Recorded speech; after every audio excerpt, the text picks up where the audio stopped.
평범한 밥집 이모가 앞치마를 천천히 벗더니 그 밑에서 나온 건 검은 작전복이었습니다. 작전 개시합니다. 무전기에서 답신이 쏟아지자 철수가 완전히 패닉에 빠졌습니다. 명자가 번개처럼 움직여 철수를 바닥에 엎어버리고 수갑을 채우는 순간 국밥 말고 줄 게 있어. 수갑이야. 30년간 숨겨온 진짜 정체가 폭발했습니다. 언제나 행복하시고 건강하세요. 아자아자 파이팅! 구독과 좋아요는 저에게 큰 힘이 됩니다. 오늘의 이야기 시작하겠습니다. 서울 외곽 낡은 시장 골목에 새벽 5시가 되면 어김없이 피어오르는 하얀 김이 있습니다.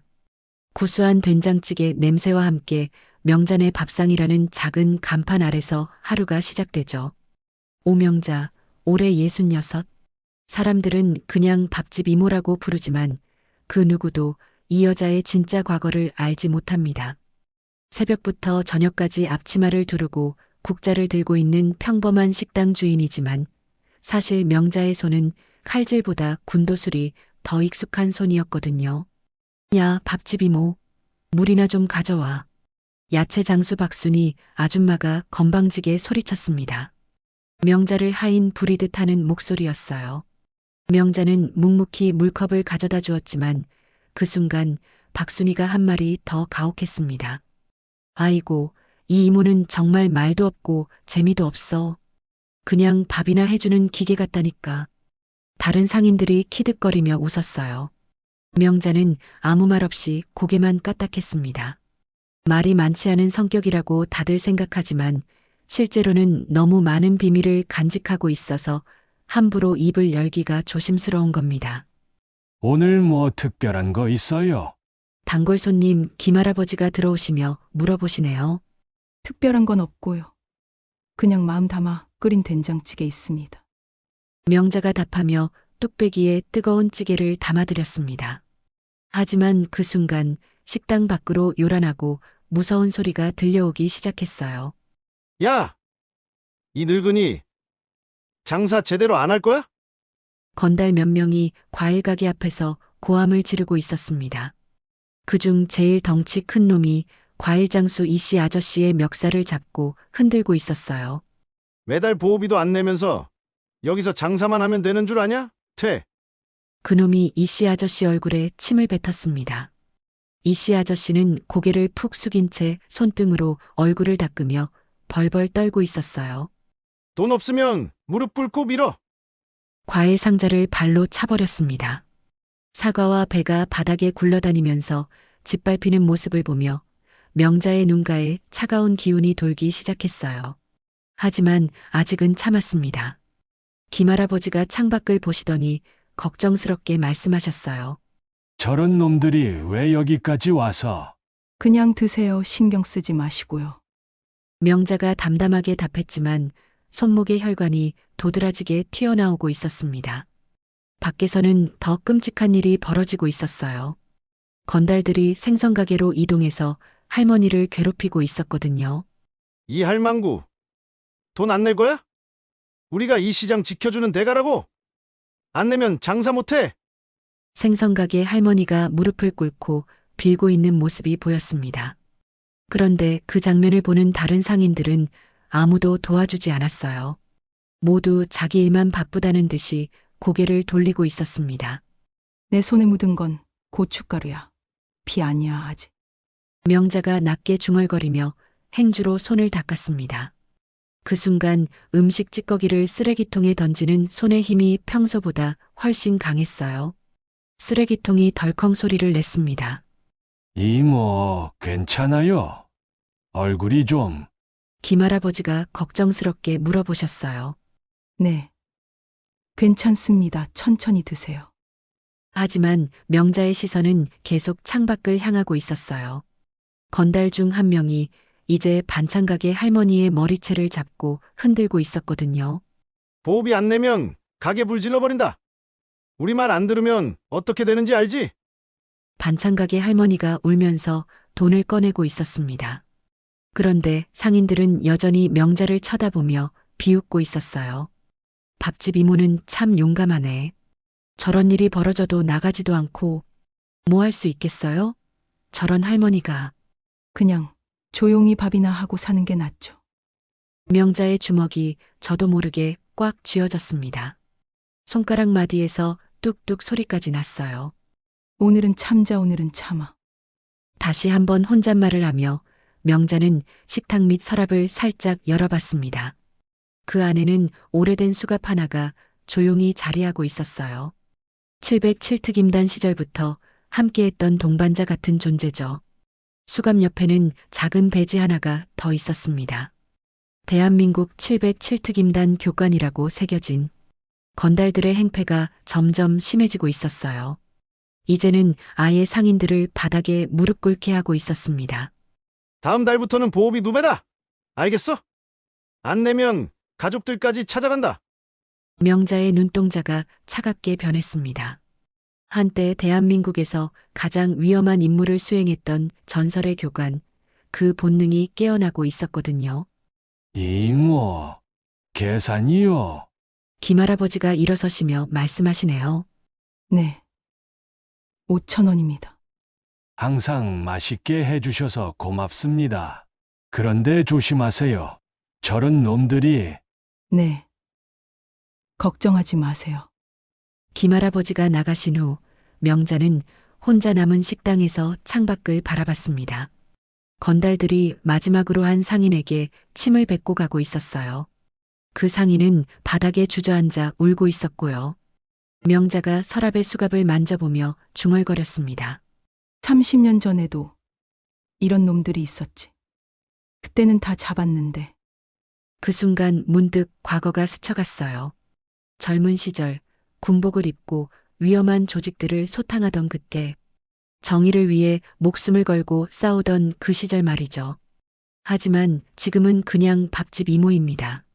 아무도 인정해주지 않는 무시당하는 평범한 식당 주인일 뿐이에요. 적어도 아직까지는요. 건달들의 웃음소리가 점점 멀어져가며 시장에는 다시 가짜 평온이 찾아왔습니다. 하지만 명자는 알고 있었어요. 이런 평온은 오래가지 않는다는 걸, 그리고 자신의 참을성에도 한계가 있다는 걸 말입니다. 그 다음날 오후 명자가 점심 손님들을 받고 있을 때였습니다. 갑자기 식당 문이 거칠게 열리더니 어제보다 더 많은 건달들이 들어왔어요. 이번에는 아예 우두머리 격인 남자가 함께였습니다. 양철수 50대 후반의 조폭 두목이었어요. 얼굴에는 칼자국이 몇 개 있고 목소리부터가 다른 건달들과는 차원이 달랐습니다. 술 냄새를 풍기며 식당 안을 둘러보는 모습이 마치 자기 집인 양 당당했어요. 여기가 그 유명한 밥집이구나. 철수가 빈정거리며 말했습니다. 손님들이 있던 식당이 순식간에 조용해졌어요. 밥을 먹고 있던 어르신들이 수저를 내려놓고 불안한 눈으로 상황을 지켜보기 시작했습니다. 손님들 있으니까 조용히 해주세요. 명자가 담담하게 말했지만 철수는 오히려 더 큰 소리로 웃었어요. 손님, 여기 누가 손님이야? 다들 나가. 철수가 고함을 지르자 손님들이 황급히 자리에서 일어났습니다. 밥값도 제대로 못 내고 쫄쫄 굶으며 나가는 모습을 보니 명자의 가슴이 답답해졌어요. 이제 우리끼리 얘기해보자. 철수가 식탁에 털썩 앉으며 말했습니다. 그러더니 부하 중 한 명에게 손짓을 했어요. 소주 한 병 가져와.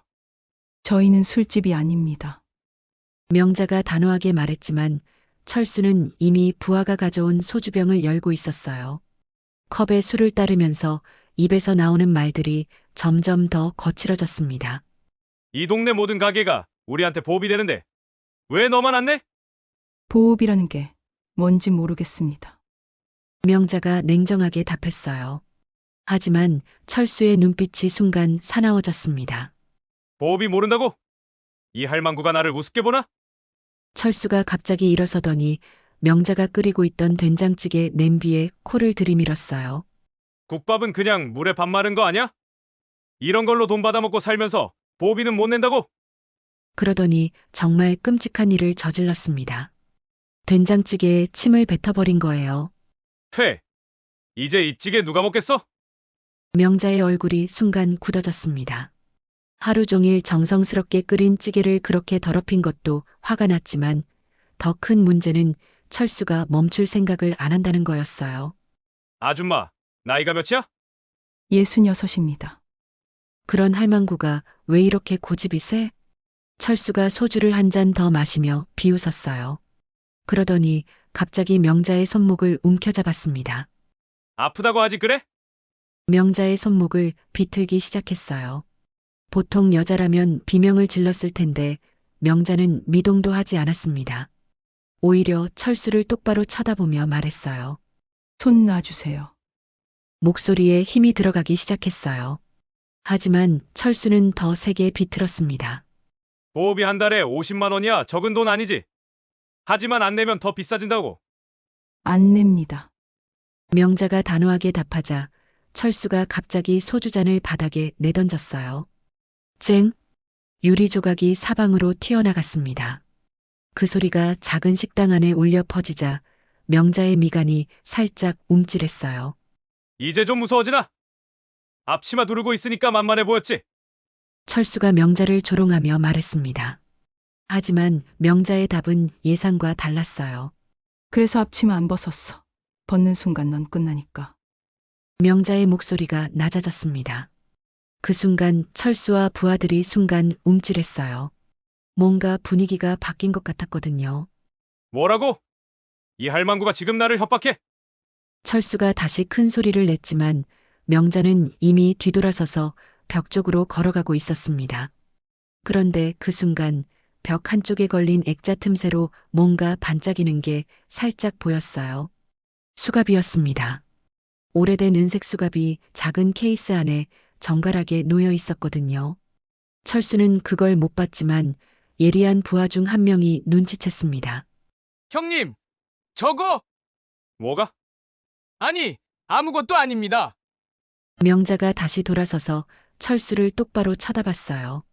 얼굴 표정은 여전히 평온했지만 눈빛만큼은 전혀 달랐습니다. 마지막으로 한 번 더 말씀드릴게요. 나가주세요. 이 할망구가 진짜 끝까지 나를 우습게 보네? 철수가 벌떡 일어서더니 식탁을 발로 찼습니다. 그 바람에 그릇들이 바닥에 떨어져 깨졌어요. 좋아. 그럼 내가 이 가게를 어떻게 만들어줄지 두고. 철수가 부하들에게 눈짓을 했습니다. 부하들이 식당 안의 의자들을 발로 차기 시작했어요. 하지만 명자는 여전히 움직이지 않았습니다. 형님, 그냥 가시죠. 뭔가 이상해요. 부하 중 한 명이 철수의 팔을 잡으며 속삭였어요. 수갑을 본 그 부하였습니다. 뭐가 이상해? 할망구 하나다? 아니, 그냥 느낌이 이상합니다.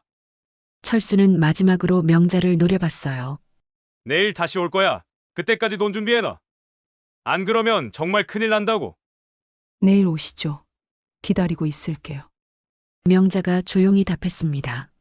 하지만 그 말투에는 뭔가 다른 의미가 담겨 있는 것 같았어요.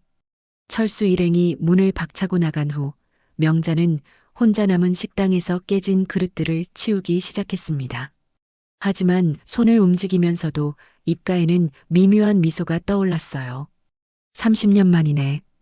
이런 놈들을 상대하는 게. 혼잣말을 하며 명자는 벽의 액자를 살짝 만져봤습니다. 그 안에 수갑이 은은하게 빛나고 있었어요. 내일. 정말 기대되는군. 명자의 목소리에 30년 전 707특임단 교관의 차가운 기운이 되살아나고 있었습니다. 다음 날 오전 10시 시장 골목이 평소보다 더 조용했습니다. 상인들이 모두 고개를 숙인 채 자기 가게 문 앞에서 벌벌 떨고 있었거든요. 멀리서 트럭 소리가 들려오고 있었어요. 저들이 온다. 과일 장수 이씨 아저씨가 다급하게 외쳤습니다. 곧이어 큰 트럭 한 대가 좁은 시장 골목으로 들어왔어요. 트럭에서 내린 건 어제보다 훨씬 많은 조폭들이었습니다. 양철수를 포함해서 대여섯 명은 되어 보였어요. 어제 그 할망구 어디 있어? 철수가 큰 소리로 외쳤습니다. 상인들은 모두 명잔의 밥상 쪽을 가리켰어요. 마치 빨리 처리하고 자기들은 넘어가라는 듯이 말이죠. 명잔은 식당 안에서 그 모든 상황을 지켜보고 있었습니다. 창문 너머로 보이는 철수 일행의 모습, 그리고 고개를 숙이고 있는 상인들의 모습까지 모든 게 30년 전과 똑같았어요. 오늘은 정말 끝장을 보자. 철수가 식당 문을 박차고 들어왔습니다. 어제보다 훨씬 더 화가 나 있는 모습이었어요. 할망구, 돈 준비했어? 아직 준비 중입니다. 명자가 평온하게 답했어요. 하지만 그 순간 뭔가 다른 행동을 시작했습니다. 앞치마 끈을 천천히 풀기 시작한 거예요. 뭐 하는 거야? 철수가 의아해하며 물었습니다. 명자는 앞치마를 깔끔하게 접어서 식탁 위에 올려놓았어요. 손님한테 음식 대접할 때나 필요한 거라서요. 음식. 지금 무슨 소리야? 철수가 황당해하며 물었지만 명자는 이미 다음 단계로 넘어가고 있었습니다. 평상복 겉옷을 벗기 시작한 거예요. 그런데 그 밑에서 나온 건 평범한 옷이 아니었습니다. 검은색 작전복이었어요. 가슴 부분에는 707이라는 숫자가 선명하게 새겨져 있었고 허리춤에는 각종 장비들이 정갈하게 배치되어 있었습니다. 뭐야? 철수와 부하들이 당황하기 시작했어요. 갑자기 평범한 밥집 이모가 완전히 다른 사람으로 변한 것 같았거든요. 명자가 허리춤에서 작은 무전기를 꺼내 들었습니다. 작전 개시합니다. 무전기에서 곧바로 답신이 왔어요. 알파팀 준비 완료. 브라보팀 위치 확인. 찰리팀 대기 중. 철수 일행의 얼굴이 하얗게 변했습니다. 뭔가 완전히 잘못된 상황에 걸려든 것 같다는 느낌이 들었거든요. 야, 얘야. 이게 뭔 상황이야? 철수가 다급하게 소리쳤지만 명자는 이미 움직이고 있었습니다. 30년간 잠들어 있던 707특임단 교관의 본능이 완전히 깨어난 거예요. 명자가 한 발 앞으로 나서자 철수가 본능적으로 뒤로 물러섰습니다. 하지만 이미 늦었어요. 명자의 손이 번개처럼 빨라졌거든요. 얘야. 철수가 식당 테이블에 얼굴부터 엎어졌습니다. 명자가 한 손으로 철수의 목을 누르고 다른 손으로는 팔을 뒤로 꺾은 상태였어요. 완벽한 제압술이었습니다. 찰칵! 수갑이 철수의 손목에 채워졌어요. 어제까지 벽에 걸려있던 그 수갑이었습니다. 국밥 말고 줄 게 있어. 수갑이야. 명자가 차갑게 말했습니다. 철수는 테이블에 얼굴을 눌린 채 제대로 말도 못했어요. 부하들이 명자에게 달려들려고 했지만 그 순간 식당 밖에서 여러 명의 발소리가 들려왔습니다. 707특임단이다. 움직이지 마. 시장 입구 양쪽에서 검은 옷을 입은 사람들이 나타났어요. 모두 명자와 비슷한 나이대의 남녀들이었지만 움직인 만큼은 젊은이 못지않게 날쌔습니다. 뭐야 이거? 조폭 부하들이 완전히 패닉에 빠졌어요. 갑자기 시장 전체가 작전 지역으로 변한 것 같았거든요. 그때 주민센터 팀장 복장을 한 중년 남자가 무전기를 들고 나타났습니다. 백상어 확실합니다. 30년 전 그 조직 맞습니다. 뭐라고? 백상어? 철수가 깜짝 놀라며 고개를 들려고 했지만 명자가 더 세게 눌렀어요. 30년 전 마약 밀매 조직 백상어. 내가 그때 그 꼬마였구나. 명자가 철수의 귀에 속삭였습니다. 철수의 얼굴이 더욱 하얗게 변했어요. 어떻게? 기억 안 나? 내가 15살 때 형들 심부름하면서 마약 나르던 걸 우리가 잡았잖아. 명자의 목소리에는 30년 전 기억이 생생히 살아나고 있었어요. 그때 너를 소년원에 보내지 않고 기회를 줬는데 결국 이렇게 되었구나. 아니야. 그런 거 아니야. 철수가 발버둥을 쳤지만 소용없었어요. 명자의 제압술은 완벽했거든요. 밖에서는 조폭 부하들이 하나둘씩 체포되고 있었습니다. 707 출신 은퇴 요원들의 솜씨는 여전히 뛰어났어요. 팀장님, 전원 확보했습니다. 무전기에서 보고가 들려왔어요. 수고했습니다.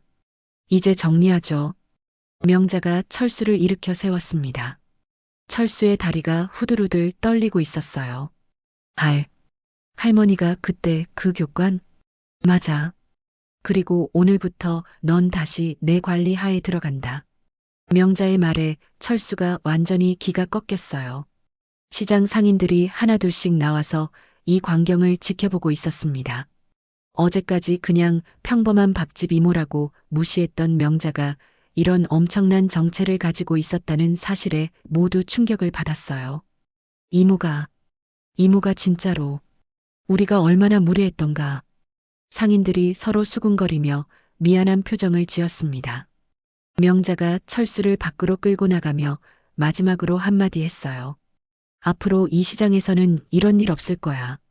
내가 보장한다. 그 말에 상인들의 얼굴에 안도의 표정이 떠올랐습니다. 드디어 이 골목에도 진짜 평화가 찾아올 것 같았어요. 하지만 명자는 알고 있었습니다. 이건 시작일 뿐이라는 걸. 30년 전 미완성으로 끝난 일들이 아직 많이 남아있다는 걸 말이죠. 철수 일당을 체포한 지 이틀 후 명자는 식당 뒤편에 마련된 임시 작전실에서 동료들과 긴급회의를 하고 있었습니다. 벽에는 30년 전 백상호 조직 관련 자료들이 빼곡히 붙어 있었어요. 명자야, 상황이 우리 생각보다 훨씬 심각해. 전 707특임단 대위 출신인 김석호가 무거운 표정으로 말했습니다. 그의 손에는 두꺼운 파일이 들려 있었어요. 철수한테서 나온 정보를 종합해보니 백상호 조직이 완전히 해체된 게 아니었어. 오히려 더 교묘하게 뿌리를 내리고 있었다고. 명자의 얼굴이 굳어졌습니다.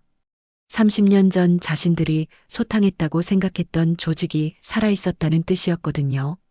구체적으로 어떤 상황인가요? 이들이 이제는 단순한 조폭이 아니야. 시청 공무원, 경찰서 형사, 심지어 검찰까지 연결고리가 있어. 석호가 자료를 펼쳐 보이며 설명했습니다. 복잡한 조직도가 그려져 있었는데 그 규모가 상상 이상이었어요. 30년 동안 이렇게 커졌다는 거죠? 명자가 한숨을 내쉬며 물었습니다. 그뿐만 아니야. 우리 작전이 센 것 같아. 석호의 말에 방안이 조용해졌어요. 작전이 샜다는 건 내부에 배신자가 있다는 뜻이었거든요. 무슨 말인가요? 철수를 체포한 다음 날 관련 인물들이 모두 사라졌어. 마치 미리 알고 있었던 것처럼 말이야. 명자의 주먹이 꽉 쥐어졌습니다. 30년 전에도 비슷한 일이 있었어요. 중요한 작전 직전에 정보가 유출되면서 많은 동료들이 위험에 빠졌던 기억이 났습니다. 혹시 우리 팀 안에? 그건 아니야. 우리는 모두 신뢰할 수 있는 사람들이니까. 문제는 다른 곳에 있어. 석호가 또 다른 자료를 꺼냈습니다. 경찰서 내부 조직도였어요. 이 지역 경찰서 수사과장 정창호, 기억나? 창호? 우리 707 출신 창호 말인가요? 명자가 깜짝 놀라며 물었습니다. 정창호는 명자와 함께 707특임단에서 활동했던 동료였거든요. 맞아. 그 창호가 지금 이 지역 경찰서 수사과장이야. 그런데 문제는 석호가 말을 멈추고 명자의 얼굴을 살폈어요. 문제는 뭔가요? 창호가 백상호 조직과 연결되어 있을 가능성이 높아. 명자가 의자에서 벌떡 일어났습니다. 믿을 수 없다는 표정이었어요. 그럴 리 없어요. 창호는 우리보다 더 정의감이 강했던 사람이에요. 나도 믿고 싶지 않아. 하지만 증거들이 너무 많아. 석호가 사진 몇 장을 테이블 위에 놓았습니다. 정창호가 수상한 인물들과 만나는 모습이 찍혀 있었어요. 이 사람들은 모두 백상호 조직과 연결된 인물들이야. 그리고 이 만남들이 우리 작전 직전에 이루어졌어. 명자의 가슴이 답답해졌습니다. 30년 전부터 함께했던 동료가 배신자일 수도 있다는 생각에 마음이 무너지는 것 같았어요. 그때 갑자기 무전기에서 급한 목소리가 들려왔습니다. 긴급 상황, 긴급 상황. 윤상철이 사라졌습니다.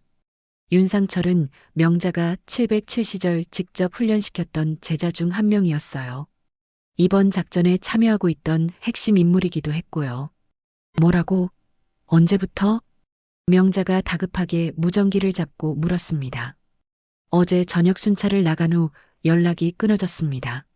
추적 장치도 작동하지 않고 있어요. 명자의 얼굴이 하얗게 변했습니다. 상철은 그냥 제자가 아니었어요. 명자가 707에서 가장 아꼈던 후배였고 거의 아들 같은 존재였거든요.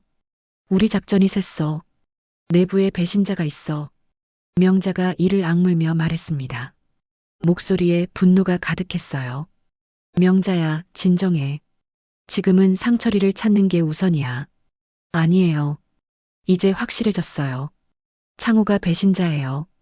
명자가 벽에 붙은 지도를 가리키며 말했습니다. 상철이가 마지막으로 순찰한 지역이 창호에 관할 구역이에요. 우연의 일치일 리 없어요. 석호도 명자의 말에 수긍했습니다. 상황이 너무나 명확했거든요. 그럼 우리는 어떻게 해야 할까? 창호를 직접 만나야 해요. 30년 전 일부터 지금까지 모든 걸 확인해야 해요. 명자가 벽에 걸린 707배지를 바라봤습니다. 30년 전 함께 나라를 위해 싸웠던 동료가 배신자라는 사실을 받아들이기가 쉽지 않았어요. 하지만 위험해. 만약 창호가 정말 배신자라면 우리를 함정에 빠뜨릴 수도 있어. 그래도 가야 해요.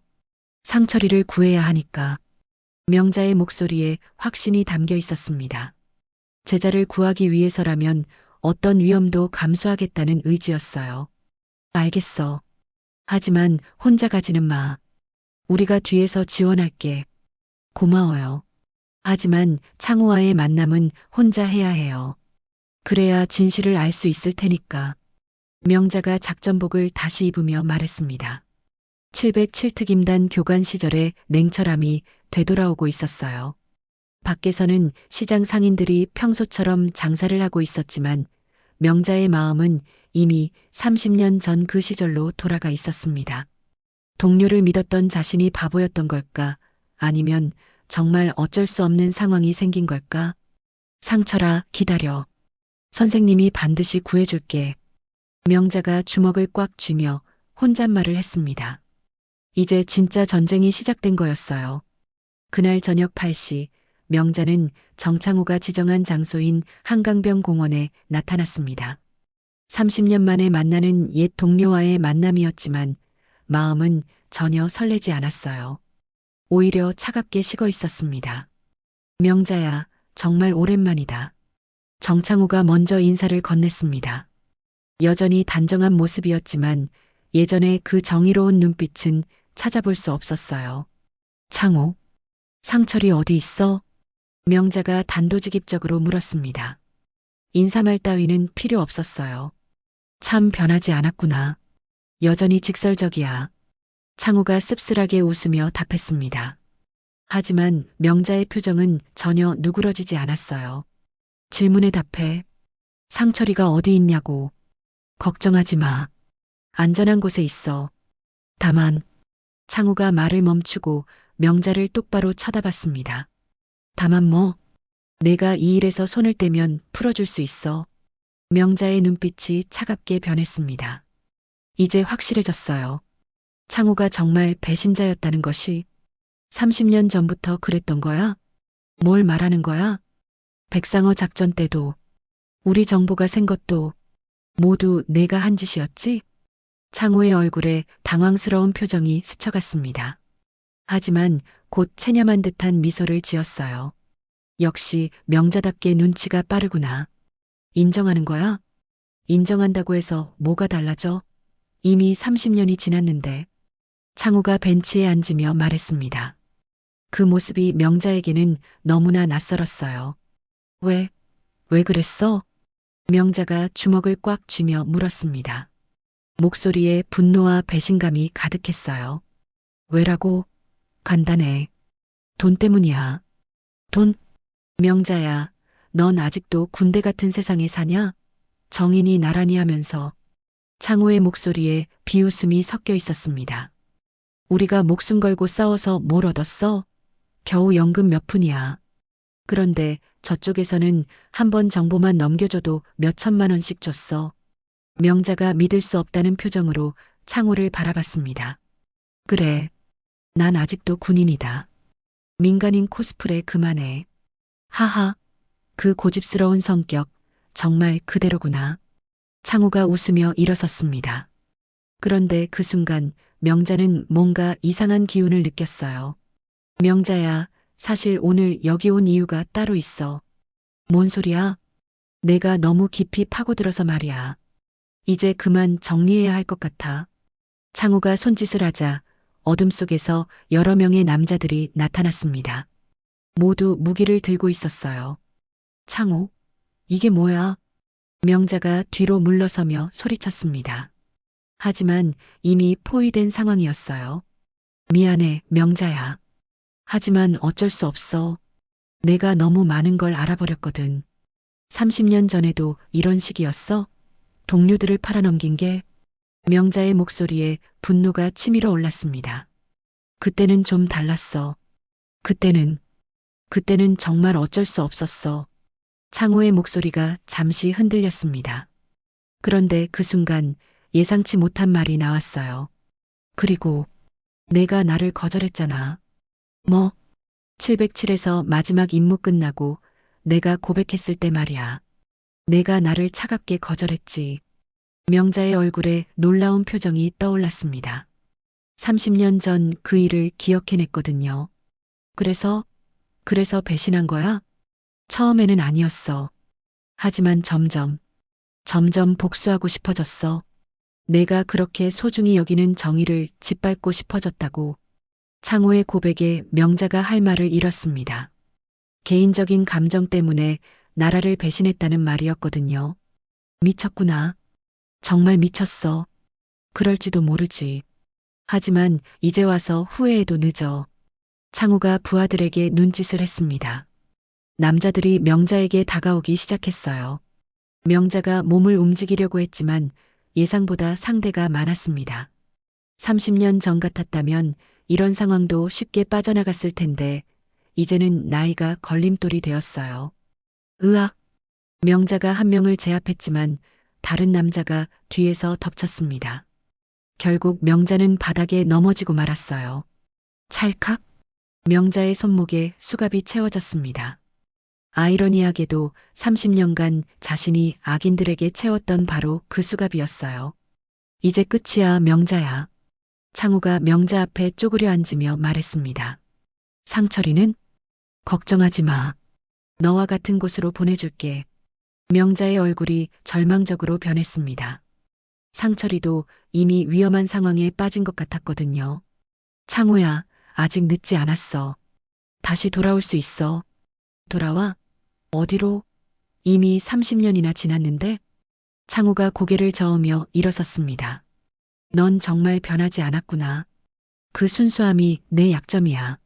순수함이 약점이라고? 그래. 세상이 얼마나 더러운지도 모르면서 정의만 외치니까. 명자가 수갑에 묶인 채로 창호를 똑바로 쳐다봤습니다. 더러운 세상이라면 우리가 깨끗하게 만들어야 하는 거 아니야? 하하, 정말 끝까지 그런 소리를 하는구나. 창호가 부하들에게 손짓했습니다. 가자. 오늘 밤이 지나면 모든 게 정리될 거야. 명자가 끌려가면서 마지막으로 한강을 바라봤습니다. 30년 전 이곳에서 창호와 함께 나라의 미래를 꿈꾸며 이야기했던 기억이 떠올랐어요. 창호야, 넌 정말 죽었구나. 30년 전에. 명자의 중얼거림이 한강 바람에 흩어져 갔습니다. 명자가 정신을 차렸을 때는 낡은 창고 안이었습니다. 손목의 수갑이 차갑게 느껴졌고 몸 곳곳이 아팠어요. 하지만 다행히 생명에는 지장이 없었습니다.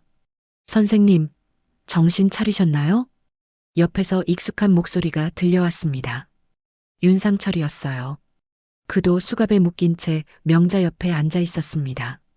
상철아, 괜찮아? 네, 저는 괜찮습니다. 하지만 선생님이 걱정돼서. 상철의 목소리에 미안함이 섞여 있었어요. 자기 때문에 명자까지 위험에 빠뜨렸다는 생각 때문이었죠. 미안해요, 선생님. 제가 더 조심했어야 하는데. 괜찮아. 지금이라도 살아있으니까 다행이야. 명자가 주변을 둘러봤습니다. 창고 한쪽에는 철수가 앉아 있었어요. 그런데 모습이 많이 초라해져 있었습니다. 야, 철수야.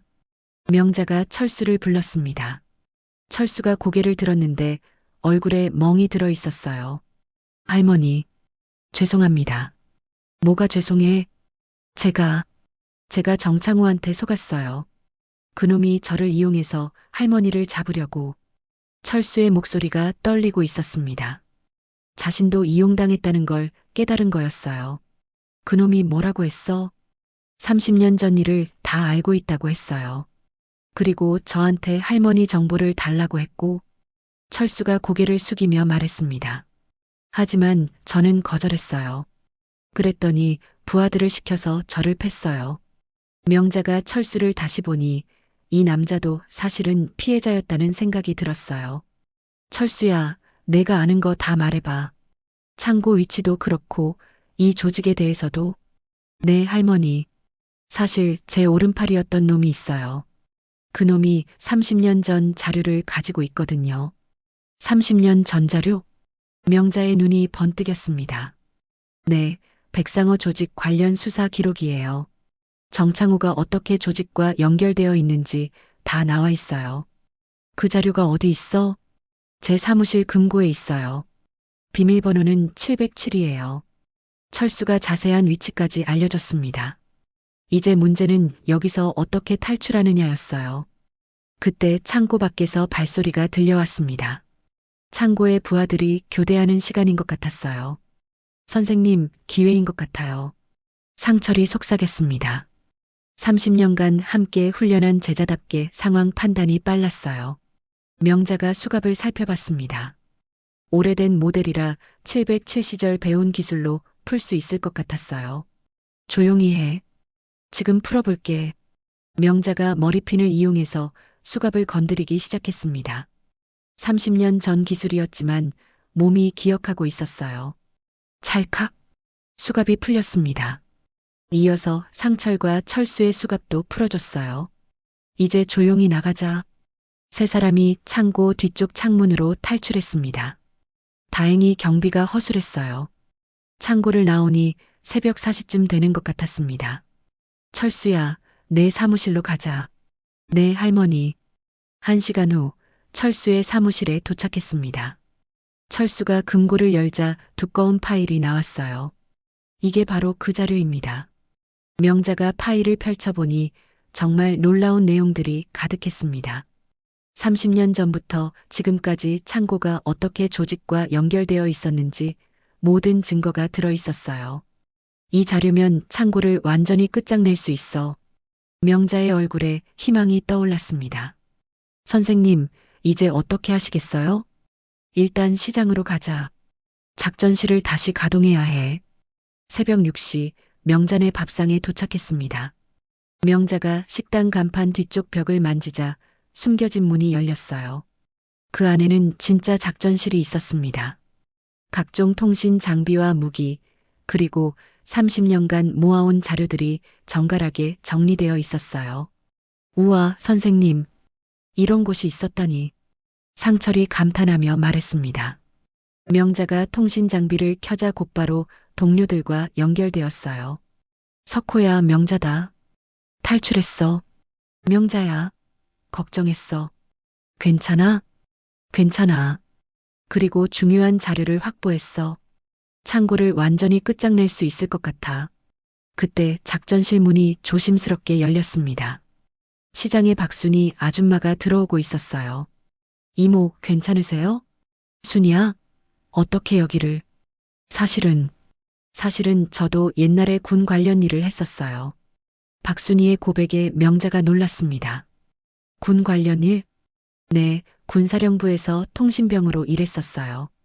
이모가 707 출신이라는 걸 알고 나서 도와드리고 싶었어요. 그러더니 밖에서 또 다른 목소리가 들려왔어요. 저희도 도와드릴게요. 생선가게 할머니와 반찬가게 할머니도 들어오고 있었습니다. 저는 옛날에 군 의무병이었어요. 저는 군 취사병이었고요. 명자가 감동받았습니다. 평소에 자신을 무시했던 시장 사람들이 이렇게 나서서 도와주겠다고 하다니요. 고맙습니다. 정말 고맙습니다. 이모, 저희가 이 동네에서 살려면 이모 같은 분이 있어야 해요. 박순이가 진심으로 말했습니다. 그동안 이모를 무시해서 정말 죄송했어요. 이제라도 도와드릴게요. 명자의 눈가에 눈물이 맺혔습니다. 30년간 혼자 지켜온 정의가 이제는 혼자가 아니라는 생각이 들었어요. 그럼 이제 진짜 작전을 시작해 봅시다. 명자가 작전복을 다시 입으며 말했습니다. 이번에는 혼자가 아니었어요.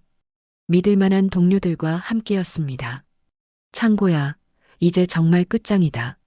명자의 목소리에 30년간 품어온 분노와 의지가 담겨 있었습니다. 그날 오후 2시, 명자는 작전실에서 마지막 점검을 하고 있었습니다. 벽에는 시장 전체 지도가 붙어 있었고 빨간 표시로 작전 동선이 그려져 있었어요. 모든 팀 준비 완료됐나요? 명자가 무전기에 대고 물었습니다. 알파팀 준비 완료. 브라보팀 대기 중. 찰리팀 위치 확인. 동료들의 목소리가 차례로 들려왔어요. 하지만 이번에는 뭔가 달랐습니다. 할머니, 델타팀도 준비 완료입니다. 젊은 남자의 목소리가 무전기에서 들려왔어요. 명자가 깜짝 놀라며 물었습니다. 델타팀? 그게 누구죠? 현직 707특임단에서 파견 나왔습니다. 할머니 작전에 지원하라는 명령을 받았어요. 명자의 눈이 커졌습니다. 현직 707에서 지원을 보내다니 상상도 못한 일이었어요. 누구세요?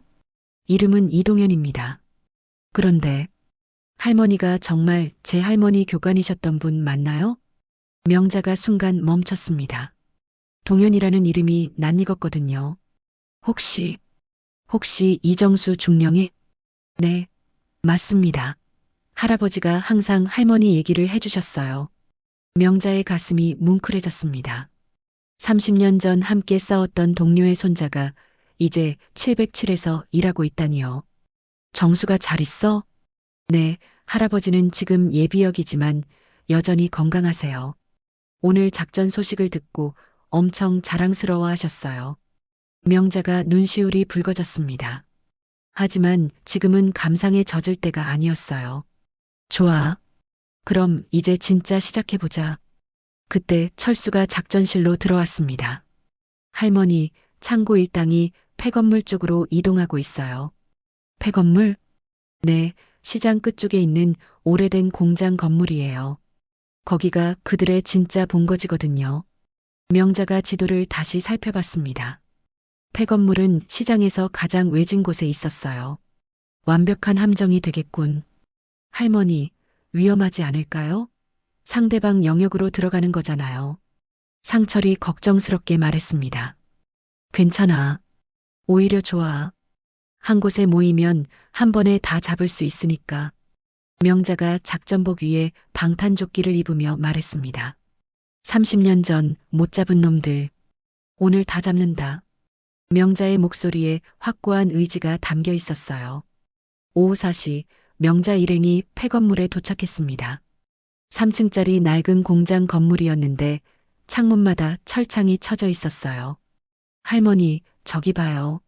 상철이 가리킨 곳을 보니 창고와 그의 부하들이 건물 앞에 모여 있었습니다. 그런데 그 중에 예상하지 못한 인물이 섞여 있었어요. 정창고였습니다. 저 배신자까지 왔구나. 명자가 이를 악물며 말했습니다. 할머니, 저들이 우리를 기다리고 있는 것 같아요. 그럼 우리도 준비하자. 명자가 무전기를 켰습니다. 모든 팀, 시장 입구 봉쇄하세요. 오늘은 아무도 빠져나가지 못하게 해야 해요. 알파팀, 북쪽 입구 봉쇄 완료. 브라보팀, 남쪽 입구 봉쇄 완료. 찰리팀, 동쪽 입구 봉쇄 완료. 델타팀, 서쪽 입구 봉쇄 완료. 명자가 만족스러운 미소를 지었습니다. 좋아, 이제 시작하자. 그때 갑자기 큰 소리가 들려왔어요. 명자야, 나와. 창고의 목소리였습니다. 확성기를 사용하고 있었어요. 30년 전처럼 또 도망갈 거야? 명자가 건물 밖으로 나섰습니다. 창고와 조폭들이 모두 그녀를 보고 있었어요. 도망가기는 누가 도망가? 내가 30년간 숨어서 더러운 짓 하면서 도망간 거지. 하하, 여전히 입만 살았구나.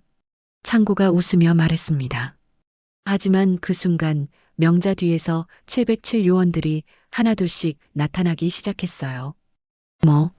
뭐야? 조폭들이 당황하기 시작했습니다. 생각보다 훨씬 많은 사람들이 나타나고 있었거든요. 할머니가 교관이었다는 말, 사실이었군요. 동현이 명자 옆에 서며 말했습니다. 젊고 당당한 모습이 30년 전 자신의 모습 같았어요. 고마워, 동현아. 할아버지가 전해달라고 하신 말씀이 있어요. 뭐라고 하시던?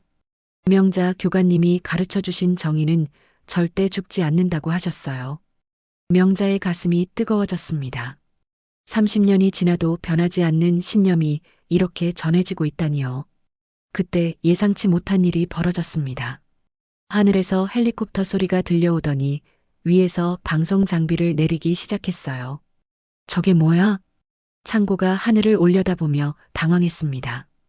생중계입니다. 동현이 명자에게 말했습니다. 생중계? 네, 국민들이 다 지켜보고 있어요. 707특임단의 전설적인 작전을 말이죠. 명자가 놀랐습니다. 이 모든 게 방송으로 나가고 있다는 뜻이었거든요. 이제 정말 끝이야, 창고. 명자가 앞으로 걸어나가며 말했습니다. 30년 전에 못 끝낸 일을 오늘 여기서 끝낸다. 창고의 얼굴이 하얗게 변했습니다. 주변이 완전히 포위되었고 심지어 전국의 생중계까지 되고 있었거든요. 명자야, 이건 너무하는 거 아니야? 너무하는 건 30년간 내가 한 짓이야. 명자가 수갑을 꺼내며 말했습니다. 이제 진짜로 체포한다. 온 국민이 지켜보는 가운데 30년간 기다려온 정의의 순간이 드디어 시작되었습니다. 명자가 수갑을 들고 창호에게 다가가자 창고가 절망적인 표정으로 뒤로 물러섰습니다. 하지만 이미 사방이 포위된 상황이었어요. 창호야, 저항하지 마. 이미 끝났어. 끝났다고? 아직 끝나지 않았어. 창고가 갑자기 권총을 꺼내 들었습니다. 조폭들도 덩달아 무기를 꺼내기 시작했어요. 위험해. 동현이 명자를 보호하려고 앞으로 나섰습니다. 하지만 명자가 손으로 제지했어요. 괜찮아. 저 사람은 쏘지 못해. 할머니, 하지만 30년을 함께한 사이야. 내가 더 잘 알아. 명자가 침착하게 창고를 바라봤습니다. 정말로 창고의 손이 떨리고 있었어요. 쏴봐, 창호야. 내가 정말 나를 쏠 수 있을 것 같아? 닥쳐. 한 발자국 더 오면 쏜다. 창고가 소리쳤지만 총을 겨눈 손이 계속 떨리고 있었습니다. 30년 전에도 그랬지. 내가 총은 잘 쐈지만 동료한테는 절대 겨누지 못했잖아. 명자가 한 걸음씩 다가가며 말했습니다. 나는 내 동료가 아니야. 이제는 아니야. 넌 여전히 내 동료야. 길을 잘못 든 동료지만 명자의 목소리에 따뜻함이 담겨 있었어요. 그 순간 창고의 눈에서 눈물이 흘러내렸습니다. 명자야. 나는 알아. 내가 얼마나 고생했을지 알아. 하지만 이제 그만하자. 창고의 손에서 총이 떨어졌습니다. 30년간 품고 있던 분노와 원망이 그 순간 무너져 내린 거였어요. 찰칵. 명자가 창고의 손목에 수갑을 채웠습니다. 창고는 저항하지 않았어요. 고마워, 명자야. 뭐가 고마워? 날 끝까지 동료로 생각해줘서. 창고가 고개를 숙이며 말했습니다. 그 모습을 본 조폭들도 하나둘씩 무기를 내려놓기 시작했어요. 철수가 부하들에게 소리쳤습니다. 야들아, 그만해. 이제 진짜 끝났어. 형님, 할머니 말이 맞아. 우리가 잘못 살았어. 이제라도 제대로 하자. 철수의 말에 조폭들이 모두 항복했습니다. 707 요원들이 그들을 차례로 체포하기 시작했어요. 전원 확보 완료. 동현이 무전기에 보고했습니다. 그때 하늘에서 헬리콥터 방송이 들려왔어요. 시청자 여러분, 지금 보시는 장면은 30년 전 백상어 조직 소탕 작전의 완전한 마무리입니다. 오명자 전 707특임단 교관의 용기 있는 행동으로 오랫동안 시민들을 괴롭혔던 조직이 완전히 해체되었습니다. 방송을 들은 시장 상인들이 하나둘씩 박수를 치기 시작했어요. 짝짝짝. 우리 이모, 정말 대단해. 이모, 정말 멋져요. 박순이 아줌마가 눈물을 흘리며 말했습니다. 이모, 그동안 정말 죄송했어요. 이모를 무시했던 제가 부끄러워요. 다른 상인들도 고개를 숙였어요. 저희도 정말 미안해요. 이모가 계셔서 우리가 이렇게 평화롭게 살 수 있었던 거였네요. 명자의 눈가에 눈물이 맺혔습니다. 30년간 혼자 견뎌온 시간들이 이제야 보상받는 것 같았어요. 한 달 후, 명자는 다시 앞치마를 두르고 명잔의 밥상에서 국자를 들고 있었습니다. 하지만 식당 한쪽 벽에는 새로운 것이 걸려 있었어요. 대한민국 특임단 명예 훈장이었습니다. 이모, 오늘 무슨 특별한 반찬 있어요? 김할아버지가 들어오시며 웃으며 물어보셨어요. 특별한 건 없고요. 그냥 마음 담아 끓인 된장찌개 있습니다. 명자가 예전처럼 답했지만 이제는 분위기가 완전히 달랐어요. 이모 덕분에 우리 시장이 정말 좋아졌어요. 맞아요. 이제는 무서운 사람들이 없어서 장사하기도 편하고 상인들이 하나둘씩 들어와서 인사를 했어요. 이제는 명자를 진심으로 존경하는 마음으로 대했습니다. 그런데 이모 들었는데 우리 시장에 자율방범 조직 만든다면서요? 박순이 아줌마가 물었습니다. 네, 맞아요. 앞으로는 우리 스스로 우리 시장을 지켜야죠. 그럼 이모가 회장하시는 거예요? 명예회장이라고 하더라고요. 실제 일은 젊은 분들이 하시고 그때 문이 열리며 정장을 입은 중년 남자가 들어왔어요. 법무부 관계자였습니다. 오명자 교관님 맞으시죠? 네, 그런데 정창호 전 수사과장 재판 결과를 알려드리러 왔습니다. 명자의 표정이 진지해졌어요. 군사재판부에서 징역 15년을 선고했습니다. 다만 반성하는 모습을 보여서 실형은 10년으로 줄었고요. 그렇군요. 그리고 마지막에 이 편지를 전해달라고 하더군요. 관계자가 편지 한 통을 건네줬어요. 창고의 필체였습니다. 명자가 편지를 열어보니 짧은 글이 적혀 있었어요. 명자야, 고마웠어. 내가 마지막까지 동료로 대해줘서 감옥에서 진짜 반성하고 나올게. 그때까지 건강해라. 명자가 편지를 접으며 작은 미소를 지었어요. 저녁이 되자 상철이 들어왔습니다. 선생님, 오늘도 수고 많으셨어요. 고생은 무슨. 밥이나 한 그릇 먹고 가. 네, 감사합니다. 상철이 된장찌개를 먹으며 말했습니다. 선생님, 정말 존경해요. 30년 동안 포기하지 않으시고 포기할 수가 없었어. 누군가는 해야 하는 일이었으니까.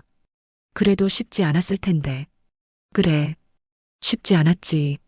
하지만 명자가 창밖을 바라보며 말했습니다. 밥 한 끼에 세상이 바뀌진 않아도 밥 한 끼로 사람을 살릴 수는 있죠. 명자의 말에 상철이 고개를 끄덕였어요. 밤이 되어 손님들이 모두 돌아간 후 명자는 혼자 설거지를 하며 하루를 정리했습니다. 30년간 혼자 지켜온 정의가 이제는 더 많은 사람들과 함께 하게 되었어요. 시장 골목은 이제 정말로 평화로웠습니다. 아이들이 뛰어다니고 어르신들이 편하게 앉아서 이야기를 나누고 있었거든요. 명자가 앞치마를 벗으며 벽에 걸린 훈장을 바라봤습니다. 정수야, 우리 약속 지켰어. 끝까지 포기하지 않았어. 혼잣말을 하며 명자는 내일도 이 자리에서 따뜻한 밥을 끓일 준비를 했습니다. 그것이 바로 명자만의 정이었으니까요. 지금까지 이야기를 들어주셔서 감사합니다.